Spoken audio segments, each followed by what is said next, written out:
Hey there, Nantucket. It's Grant from the Nantucket Owner's Manual, and today I am pleased to say we can talk about our first white paper on the subject of a potential on-island water testing facility. This is the first white paper that the Nantucket Owner's Manual has created, and it's one of hopefully many to come. And it's launching today. Launching today, by the way. So you can click the link below or check out a link on Facebook, or just go to nantucketownersmanual.com and follow the menu to the white paper. It's worth a read. And we did it in collaboration with the Nantucket Shellfish Association and the Nantucket Land Council and a number of people within the community, about a dozen people within the community, many of whom were scientists with PhDs who are much smarter than I am. So here are the broad strokes, the basic broad strokes of the white paper and what we've learned, which, you know, this is interesting stuff, to me at least, because I'm a nerd. First of all, one thing I learned is the town does about 20,000 tests a year. That's a lot of testing. And most of those tests are shipped off island to labs on the Cape and other places. Not a lot of those tests, those 20,000 tests, are done on the island.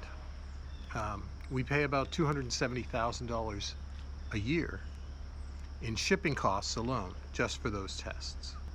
Why does a local island water lab make sense? Well, because we're currently not getting the results from our testing as quickly as we could. As you know, living on an island, it's not always reliable to send things back and forth. The boats don't go, the planes don't go, the weather's bad, and sometimes water quality testing could be a matter of an emergency, you know. And the other thing is, right now we don't do all of the testing that we could do. We only test a handful of shellfish beds, for example. We only test a handful of beaches, for example. We don't test them all. So, you know, what are the barriers to creating this lab? Well, there's two barriers. One is funding. As you might imagine, scientific lab equipment is not inexpensive.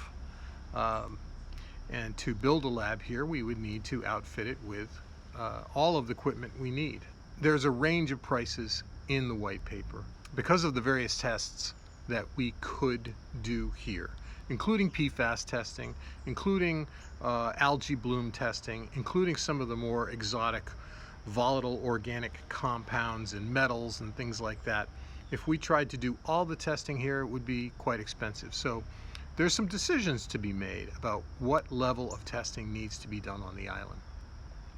The other barrier to establishing a water testing lab here, as we've seen, there is a talent vacuum on the island.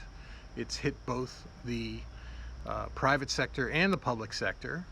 It's been hard to fill all the jobs that have been open on Nantucket, and filling these jobs would be equally difficult. Finding qualified chemists and lab technicians to come to Nantucket to run this lab would be hard. It's not a slam dunk, but it's not insurmountable either.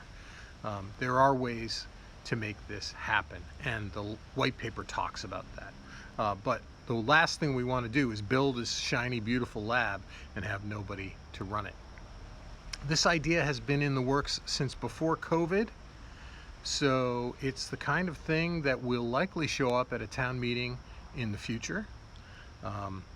Maybe not this year, maybe the following year, maybe the year after that. But it's something that many town departments have been talking about. They see the need, they see the pitfalls and the benefits. You know, it's something that if you are a voter on Nantucket, this is a good white paper for you to read and understand. So download the white paper. There's a link below. There's a link on our website. There's a link on our Facebook page.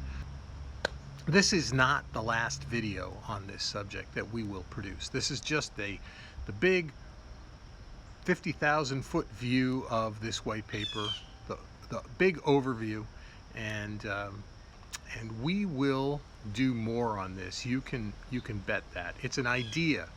I hope we have a long discussion about this. And this is Grant from the Nantucket Owner's Manual. Until next time, I will see you at Cathcart Road.